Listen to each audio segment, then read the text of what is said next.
North Sikkim. আমরা অনেকেই আশা করে থাকি সিকিম মানে নর্থ সিকিম ঘুরতেই হবে, কারণ সেখানে গেলেই একমাত্র আমরা দেখতে পাবো বরফে ঢাকা পাহাড়। সিকিমে গেছে অথচ নর্থ সিকিম ঘোরেনি এরকম খুব কম পর্যটকই দেখা যায়, এবং নর্থ সিকিম না ঘুরে সিকিম ঘোরা ইনকমপ্লিটই মনে করা হয়। আমরা প্রায় সিকিমের ইস্ট ওয়েস্ট সাউথ সব দিকটাই ঘুরে নিয়েছিলাম, শুধু নর্থটুকুই বাকি ছিল। এইবার সেই ইচ্ছেটুকুও পূরণ করে ফেললাম। এত অপরূপ দৃশ্য পথে চলার সময় দেখতে পাবো ভাবতেই পারিনি, আশা করিনি যে এত সুন্দর দৃশ্য আমরা সিকিমেও খুঁজে পাবো।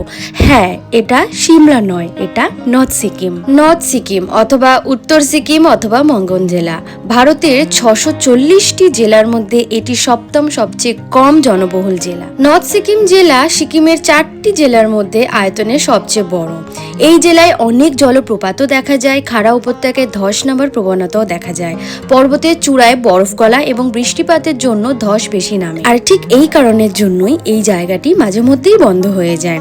এবছরও বন্ধ ছিল, কিন্তু ভাগ্যবশত যে দিনগুলি আমরা সিলেক্ট করি সেই দিনে আমরা ঘুরতে পেরেছিলাম। আমাদের পরে যারা আমাদের পরের ডেটগুলো সিলেক্ট করেছিল তারা অনেকেই নর্থ সিকিমের অনেক জায়গা ঘুরতে যেতে পারেনি। আপনারা কিন্তু জানাবেন কারা কারা আমাদের মতো ছিলেন এবছরে খুব ভাগ্য নিয়ে নর্থ সিকিম ভালো মতো ঘুরে দেখতে পেরেছে। এই জেলায় নেপালের সীমান্তের কাছাকাছি কাঞ্চনজঙ্ঘা পর্বত শৃঙ্গটি অবস্থিত।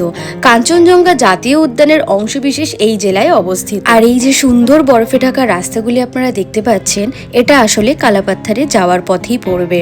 আশা করি আপনাদের ভিডিওটা ভালো লাগলো। ভালো লাগলে লাইক, শেয়ার, কমেন্ট করে দেবেন।